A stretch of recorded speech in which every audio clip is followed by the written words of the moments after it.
And I want to get your take on Zion because I think Zion is in the most weird position.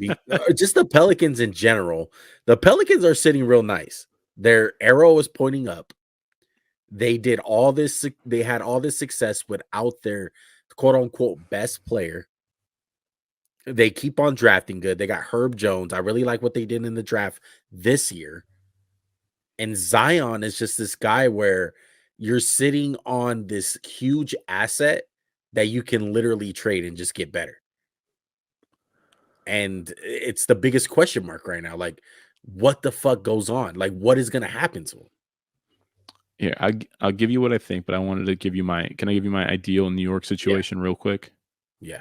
I think if you're a New York Knicks fan, you just have to pray to God that the Nets suck in the beginning of the year.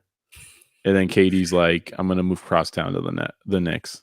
I really think that's like the best case scenario for them. But like you said about Zion, he has to take the money next year. It's crazy to think that if he's healthy next year, they're going to give him a max. It's kind of like an NFL guy, and I feel like Juan, because I'm bringing up the NFL. Derwin James, Juan. Derwin James had a really good rookie year. Then what happened? Hurt. Then what happened the year after that? Hurt. Then he was really good this year. Yeah. And I get football is more violent of a sport, but you're going to really invest that much money in a guy, one, who hasn't even shown he can stay in shape. Two, hasn't even shown he can stay healthy. Yeah. Three, how does he fit into this thing? Like, you've been successful without him. You know what I mean? So I feel like with him, it's really a fear of like, damn, if we trade him and he hits, this is the type of thing that's going to hang over our franchise. Yeah. It's kind of like Mitchell Trubisky. Patrick Mahomes is going to hang over the Bears franchise till the day he retires. You could have had him. Yeah. So it is scary. It is scary, Max, but I rather trade him this offseason than trade him after you get that max. Because he's going to get paid regardless. If he stays on the Pelicans, and even if he doesn't play that much this season, let's say he plays 30 games, okay? Let's say half the year. He plays half the year. Yeah, half the year. He looks decent. Doesn't look too bad. What kind of shape doesn't look that good. Yeah. He's in whatever shape. Like, it's not terrible. It's not to the point where it's like, okay, he's big, but he ain't big. Right. Right. You're gonna pay him that money unless he puts in a god awful performance this season coming up and he's out of shape and he's a fucking slob. Then you have that question mark. But the bar is set so low for him to not get that money from them. It's gonna happen regardless. That's why you need to move off this asset now, where it's more of an unknown, and teams will bite for it a whole lot more. You need to do it right now. I think this is the recipe for Zion not getting paid. Like you said, he has to come into camp really out of shape. I'm talking about 330. Okay. Jeez. He plays, he's fat, he looks okay, and then he hurts his leg. Yeah. And then it's like, holy shit, there's no way you can pay that guy. Yeah. It's kind of like the Clippers. They knew Blake Griffin had a lot of injuries. They paid him a bunch of money, and then really quick, they were like, let's get out of this for right now. Yeah. And, it's Zion. It's like kind of like, how can you get rid of someone who's like showed to be something we've really never seen before? I mean, he can't score outside of 15 feet one, but it doesn't matter. No. But, they're good without him. That's the truth. They took the Suns to 6 games, and I know there was injuries, but they looked competent.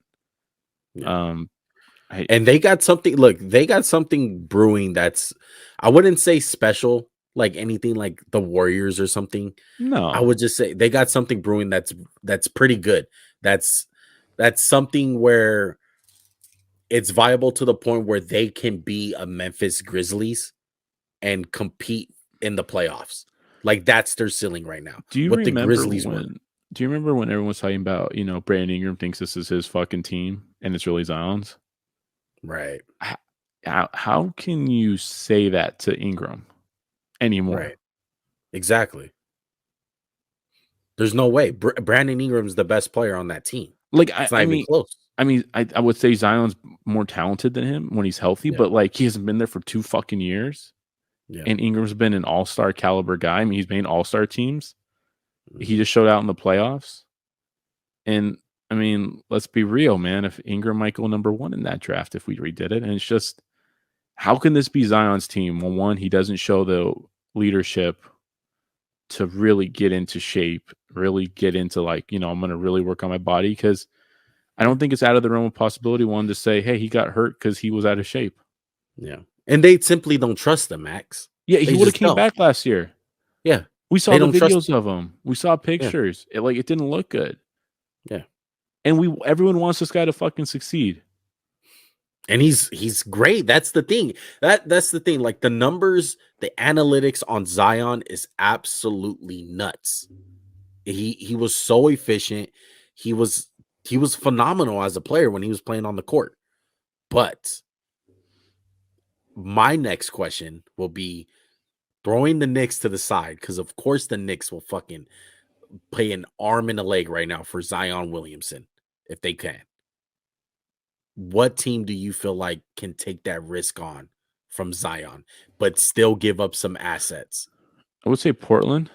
If Portland wanted to keep Dame and, bring Zion in, What I about would love to see what happened. what about this? The Go ahead. Phoenix Suns. No, I don't think you can do that. Maybe sign and trade with DeAndre Ayton. That would be fun, but I don't think Bridges. that will work long term for them. No, I I just mean, think you're going all in. You go all in on CP3, all in on a Booker, and you throw in Zion to the party. You're all in for a fucking championship. I would really like to see Zion in Miami. That Heat guy could use culture. some heat culture and some body fat monitoring. I just put it like that. Lakers Yeah. go all in. Russ, the first bad news, Laker fans. Russ picked up the $48 million option. Shocking, right? Yeah, exactly. I think Oh my Zion's like God. a dark cloud that hangs over like free agency. Because the funny thing is, he's It going to be really is. restricted, right? So say you trade him to Timberwolves, Yeah, and he's like, I fucking hate it here. I don't want to be here. And he's he out. could sign an offer sheet, and they'll be like, nope, Yep. you're stuck here. You're not going anywhere. Unless he's going to turn down $180 million. But can you imagine a guy Which he's who's not. been hurt twice, out of shape his whole career, turning He's that not. much down? The move to do in the NBA is never, ever not take the money because you want to leave. You're gonna be able to leave regardless. I think there's Anthony, going to be a guy who does it though. They're actually, Greg Monroe did it one year. He did it one year. He's like, I fucking hate Detroit so much. I'm yeah. going to take this 1 year qualifying offer and I'll get paid the next year. And he did get paid by the Bucks.